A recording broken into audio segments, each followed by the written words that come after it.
শিলিগুড়িতে এসে এবার কটাক্ষ শানালেন শুভেন্দু অধিকারী। তিনি বলেন, জিটিএতে শিক্ষক নিয়োগে সরাসরি জড়িত অনিত থাপা, অরূপ বিশ্বাস ও পার্থ ভৌমিক সরাসরি। শিলিগুড়ির বাগডোগরা বিমানবন্দরে নেমে কার্যত এই ভাষাতেই কটাক্ষ করলেন রাজ্য বিধানসভার বিরোধী দলনেতা শুভেন্দু অধিকারী। জিটিএতে শিক্ষক নিয়োগ দুর্নীতির অভিযোগ তুলে আদালতে দ্বারস্থ হয়েছিল পাহাড়ের একাধিক সংগঠন। পাশাপাশি শিক্ষক নিয়োগে প্রায় 1000 জনকে অবৈধভাবে চাকরি দেওয়া হয়েছিল বলে অভিযোগ তুলেছিলেন প্রাক্তন গোর্খাল্যান্ড টেরিটোরিয়াল অ্যাডমিনিস্ট্রেশনের চিফ এক্সিকিউটিভ তথা সভাসদ বিনয় তামাং। শেষমেশ কলকাতা হাইকোর্টে এই মামলার জল গড়ায়। এতেই গতকাল কলকাতা হাইকোর্ট এই মামলার রায় দেয়। বিচারপতি নির্দেশ দেন এই দুর্নীতির তদন্ত করবে সিবিআই। এদিন শুভেন্দু অধিকারী বলেন, মোটা টাকা নিয়ে অনিত থাপা অযোগ্যদের চাকরি দিয়েছে। অনিত থাপা, অরূপ বিশ্বাসের সঙ্গে যোগাযোগ আছে।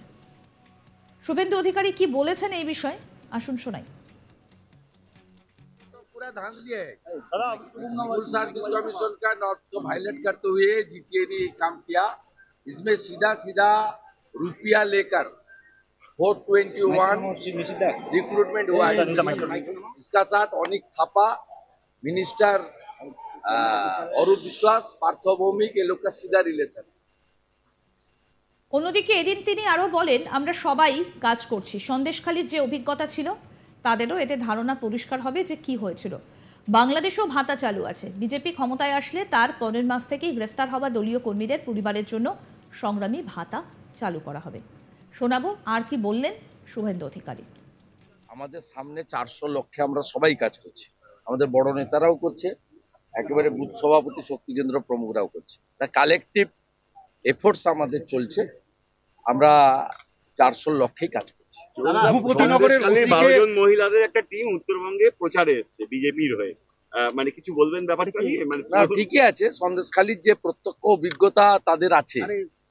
মধ্যরাত্রে তুলে নিয়ে গিয়ে যে পিঠা খাওয়ার বদভ্যাস তৃণমূলের ছিল, শাহজাহানের কুকীর্তি ইত্যাদি যত উত্তরবঙ্গের লোকজনের কাছে যারা ভুক্তভোগী তারা বলতে পারলে তাহলে এখানকার বিশেষ করে নারী সমাজের, মাতৃশক্তির, তাদেরও ধারণাটা খুব ক্লিয়ার হবে তাহলে কি হয়েছে, এবং তারা ঠিক করতে পারবেন যে এই অত্যাচারী তৃণমূলকে শিক্ষা দেওয়ার জন্য ইভিএমই একমাত্র হাতিয়ার। ভূপতিনগরের ওসিকে নিয়ে একটু বলেন।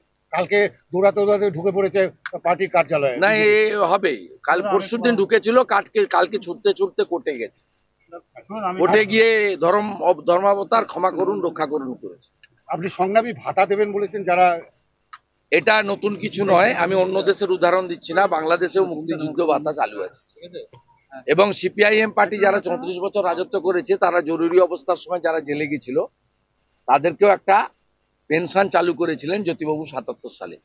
আমি এদের সঙ্গে তুলনা করছি না। আজকে যে সমস্ত ভারতীয় জনতা পার্টির কর্মীদের মিথ্যা মামলাতে দিনের পর দিন জেল খাটানো হয়েছে, দিনের পর দিন এখনো খাটানো হচ্ছে। কালকে যখন রাতে আমি চন্দননগরে সভা করি, সেখানে আমাদের একজন কার্যকর্তাকে আমি তুলেছিলাম যিনি 3 বছর এনডিপিএস এর কেসে জেলে ছিল। তার বৃদ্ধা মা আমার কাছে কাঁদছে। এই অভিশাপগুলো, এই চোখের জলগুলো মমতা ব্যানার্জির উপর বর্ষণ হবে, ধ্বংস হবে তৃণমূল। মুখ্যমন্ত্রী তাই যত মিথ্যা মামলায় গ্রেপ্তার হয়েছে ভারতীয় জনতা পার্টি কর্মী সমর্থক, যেদিন পার্টি পশ্চিমবঙ্গে পাওয়ারে আসবে, আমি দায়িত্ব নিয়ে বলছি, সেদিন থেকে আমরা তারপরের মাস থেকে সংগ্রামী ভাতা চালু করব।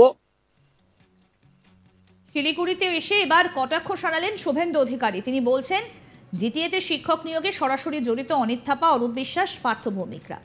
শিলিগুড়ির বাগডোগরা বিমানবন্দরে নেমে কার্যত এই ভাষাতেই কটাক্ষ করলেন রাজ্য বিধানসভার বিরোধী দলনেতা শুভেন্দু অধিকারী। জিটিএতে শিক্ষক নিয়োগে দুর্নীতির অভিযোগ তুলে আদালতে দ্বারস্থ হয়েছিল পাহাড়ের একাধিক সংগঠন। পাশাপাশি শিক্ষক নিয়োগে প্রায় 1000 জনকে অবৈধভাবে চাকরি দেওয়া হয়েছিল বলে অভিযোগ তুলেছিলেন প্রাক্তন গোর্খাল্যান্ড টেরিটোরিয়াল অ্যাডমিনিস্ট্রেশনের চিফ এক্সিকিউটিভ তথা সভাসদ বিনয় তামাং। কি বললেন এই বিষয় নিয়ে শুভেন্দু অধিকারী আসুন শোনাই। पूरा धांधली है। सिविल सर्विस कमीशन का नॉर्म्स को वायलेट करते हुए जीटीए ने काम किया। इसमें सीधा सीधा रुपया लेकर 421 रिक्रूटमेंट हुआ है। इसका साथ अनिक थापा, मिनिस्टर अरूप विश्वास, पार्थ भौमिक ये लोग का सीधा रिलेशन। ये तो पूरा धांधली है। सिविल सर्विस कमीशन का नॉर्म्स को वायलेट करते हुए जीटीए ने काम किया। আরও আপডেট পেতে দেখতে থাকুন আজ তাক বাংলার ইউটিউব চ্যানেল। সাবস্ক্রাইব করুন।